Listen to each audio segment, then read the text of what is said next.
말씀 우리를 맞이하시는 주님이라는 제목으로 함께 말씀을 나누고자 합니다. 우리 부활절 지난주일이 부활주일이었는데요. 부활절을 지나 우리 다시금 이렇게 맞이하는 첫 주간입니다. 이렇게 첫 주간에 또 우리 함께 예배드리는 특별히 오늘 함께 이 예배 자리에 또 함께하는 모든 우리 하누님들 또 보호자분들 샘물의 동역자들에게 정말 그 위에 부활하신 그 주님의 평강이 우리 함께 하시기를 주님의 이름으로 축원합니다. 우리가 흔히 부활을 이렇게 떠올리면요.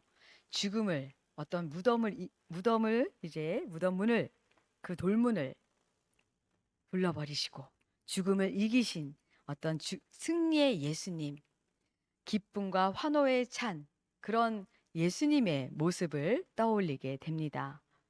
근데 오늘 우리가 함께 나눈 본문 말씀을 보면은요, 그 예수님의 모습, 이 부활하신 예수님의 모습을 조금 더 또 다른 모습으로 그리고 있습니다. 오늘 본문 함께 읽은 말씀의 앞부분에 우리가 함께 읽지는 않았지만 그 앞부분을 보시면 이제 예수님의 십자가 죽음을 목도한 제자들이 예수님께서 분명히 약속을 하셨거든요. 부활하실 것이라. 근데 그 약속을 잊은 채 정말 한없는 실망과 좌절 가운데 이제 그들이 다시 예전의 삶의 자리로 돌아가는 모습을 보여줍니다. 다시금 어부의 삶으로 돌아간 그들. 이제 밤새 또 수고하는 그들의 모습이 그려집니다. 그러나 밤새 그렇게 수고했지만 결국에 한 마리도 물고기 한 마리도 잡지 못하는 그런 제자들의 모습 그려지고 있는데요. 바로 그렇게 몸과 마음이 밤새 수고한 덕에 그런 수고한 까닭에 몸과 마음이 지칠 대로 지친 그들에게 먼저 찾아오신 주님의 모습이 이 앞부분에 그려 있습니다. 주님은 먼저 그들을 찾아오셔서 부활하신 주님 먼저 찾아오셔서 그들의 연약한 믿음을 책망하기보다는 오히려 그들을 따뜻하게 맞아주시는 예수님의 모습이 그려 있습니다. 오늘 우리도 바로 그러한 주님 앞에 서 있습니다. 특별히 오늘의 그 주님의 모습이 말씀이 우리에게 위로가 되는 것은요. 부활하신 주님께서 정말 이 땅에 화려하고 권력이 있고 많은 것을 가진 이들에게 먼저 찾아간 것이 아니라 이 땅에 가장 소외받고 또 삶의 자리가 한없이 지쳐 있는 그 삶의 마주한 상황으로 인해서 한없이 허탈하고 공허하고 또 아무것도 그 손에 주어진 것이 없는 그런 이들에게 먼저 찾아오셨기 때문입니다. 우리의 삶도 이와 같을 때가 있지요. 열심히 살아왔습니다. 나의 최선을 다하여 우리 가정을 지키고자 애써 왔습니다. 그런데 이 순간 남은 것이 없고 또 몸의 연약함 앞에서 마음까지 주저앉을 때가 있습니다. 바로 그러한 빈 그물 같은 자리에 부활하신 주님께서 먼저 다가오셨습니다. 밤새 헛수고를 하고 돌아온 제자들을 향해 주님은 해변에서 먼저 이렇게 제자들을 부르시며 말씀하십니다. 오늘 본문 읽은 앞부분인데요. 21장 5절과 6절에 그렇게 예수님을 말씀하십니다. 우리 21장 5절과 6절의 말씀입니다. 예수님은 먼저 제자들에게 이렇게 말씀하십니다. 얘들아, 너희에게 고기가 잡힌 고기가 있느냐? 그러니 그들이 없다 하지요. 이르시되 예수님은 그물을 배 오른편에 던지라 말씀하십니다. 그랬더니 어떻게 됩니까? 그물이 찢어질 듯 많은 고기가 잡게 됩니다. 그렇게 예수님은 그들에게 많은 물고기를 잡게 하신 후에 이미 해변에 숯불을 피워 놓으시고 생선과 떡을 준비해 놓으셨습니다. 여기서 우리가 눈여겨봐야 할 것은 제자들이 이제 부활하신 예수님을 기대하면서 예수님을 향해 식탁을 차린 것이 아니라 주님이 실망과 좌절 가운데 부활하실 거라는 그 약속을 잊은 채 그렇게 한없이 허망함 속에 빠져 있는 제자들을 향해 먼저 주님이 식탁을 준비해 주셨다는 것입니다.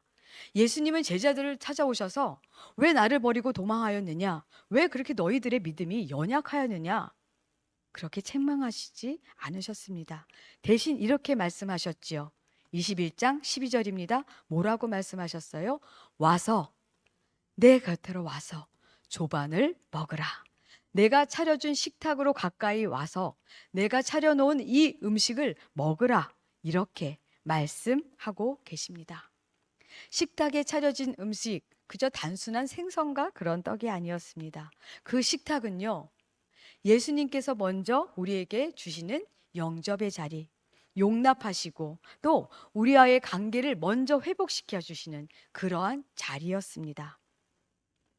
부활하신 예수님, 제자들에게 처음 건네신 그 말씀이 책망이 아니라 따뜻한 환대의 말씀, 따뜻한 식탁, 바로 그것이 얼마나 우리에게 큰 위로를 주는지 모릅니다. 부활하신 주님은 오늘도 우리에게 동일하게 다가오셔서 이렇게 말씀하고 계세요. 수고가 참 많았다. 너의 고생을, 너의 수고를 내가 안다. 이제 내게로 와서 쉬어라. 그런 마음으로 그런 말씀을 내미시면서 우리를 위해, 우리의 참으로 지쳐 쓰러져가는 그 영혼을 위해서 따뜻한 숯불을 피워주시고 계신 분, 바로 우리 예수 그리스도인 줄 믿습니다. 예수님의 부활은요, 단순히 죽음의 권세만을 깨트린 그런 사건에 끝나는 것이 아니라 바로 우리의 신앙의 중심이지요. 우리의 소망이 흔들리지 않는 까닭이 바로 예수님께서 부활하시고 그리고 우리를 맞이해 주시는, 우리를 기다리시고 계신 것에 있습니다. 부활은요, 지쳐 무너져가는 그런 생명을 보듬어 안아주시는 하나님의 사랑 그 자체입니다. 예수님은 부활하신 몸으로 제자들 앞에 나타나셔서 그들과 함께 손수 차리신 음식을 나누십니다. 부활은 주님과 우리가 함께 먹고 함께 기쁨을 나누고 주님의 영접을 받는 살아있는 생명의 자리임을 오늘 말씀을 통해 우리가 다시금 우리의 몸과 마음, 삶의 자리에 새기기를 원합니다. 요한복음 오늘 본문에 나온 우리 예수님께서 차려주신 이 아침 식사는 어찌 보면요, 우리가 장차 하나님의 나라에서 누리게 될 그 영원한 나라에서 우리가 잔치에서 누리게 될 어떤 예표 같이 우리가 읽을 수 있겠지요. 죽음은 그저 모든 것이 끝나버리는 것으로 맞춰지는 것이 아니라 부활하신 주님께서 차려놓으신 그 식탁의 자리, 바로 다시금 생명의 자리, 회복된 생명의 자리로 옮겨가는 문이 될 것입니다. 예수님은 우리에게 이미 이렇게 약속하셨습니다. 요한복음 14장 1절에서 3절에 이런 말씀이 있습니다. 너희는 마음에 근심하지 말라. 하나님을 믿으니 또 나를 믿으라. 내가 너희를 위하여 거처를 예비하러 가노니 내가 다시 와서 너희를 내게로 영접하여 나 있는 곳에 너희도 있게 하리라. 아멘. 이 말씀, 우리의 이 약속 우리에게 분명히 말씀해 주십니다. 예수님은 우리를 위해 먼저 가셔서 준비하시는 분. 그래, 우리는 두려움만으로 이 시간을 그저 막연히 바라보지 않습니다. 주님은 그저 바다 저 건너편에서 빈손으로 오는 우리를 꾸짖는 분이 아니시지요. 오히려 우리를 위해서 그렇게 몸과 마음이 지친 우리를 향해 따뜻한 식탁을 준비해 주시는 분, 자리를 예배하시고 우리를 맞아 주시는 분임을 다시금 기억하기를 원합니다. 큰 범죄를 저지르고 감옥에 간 사람이 있습니다. 오랜 낮과 밤을 지나 마침내 출소의 날, 그는 한없이 지친 그런 몸으로 고민 끝에 집으로 발걸음을 옮기게 됩니다. 몸도 무겁고 마음도 무겁습니다. 아직도 나를 기다리고 있을까? 나를 맞이해 줄까? 가족 앞에 어떤 말을 해야 할지 그저 대문 앞에 서 있는 것조차 너무나도 조심스러운 그의 모습입니다. 그런데 문을 열고 집 안으로 들어가니까 한 밥상이 차려져 있습니다. 이미 따뜻한 국이 되어져 있고 누군가 그렇게 그를 위해서 밥상을 따뜻한 새벽 이슬을 맞고 집으로 힘겹게 돌아간 그를 위해서 따뜻한 아침 식사를 준비해 둔 것이지요. 말보다도 먼저 따뜻한 밥 한 그릇이 그를 맞이하고 있다는 이 사실이 그 사람의 지쳐 있는 몸과 마음을 따뜻하게 녹여줍니다. 아, 나는 아직도 우리 가족에게 받아들여지고 있구나. 아직도 나는 여전히 나는 돌아올 곳이 있었어. 사랑하는 여러분, 바로 오늘 함께 나눈 본문 속의 예수님의 모습이 바로 이러한 것 같습니다. 부활하신 예수님, 아니 우리의 삶에 처음부터 끝까지 동행하신 예수님께서는 바로 우리보다 먼저 그곳에 하나님 나라에 또 계셔서 도착하셔서 우리의 자리를 먼저 준비하고 계시는 분입니다. 그래서 우리가 병동에서 맞이하는 그 모든 시간, 단지 끝을 향해 가는 시간만이 아님을 다시금 기억하기를 원합니다. 주님이 먼저 준비해 주신 그런 식탁의 자리에 따뜻한 은혜의 자리, 평강의 자리, 영접의 자리로 천천히 한 걸음 한 걸음 또 예수님 손잡고 나아가는 시간임을 기억하기를 원합니다. 환우님의 또 보호자분의 그런 긴 밤, 깊은 수고를 아시는 주님께서 이렇게 말씀하세요. 와서 내게로 와서 쉬어라. 내가 너를 안다. 너를 위해 두 팔을 벌리고 내가 너를 맞이하려 한다.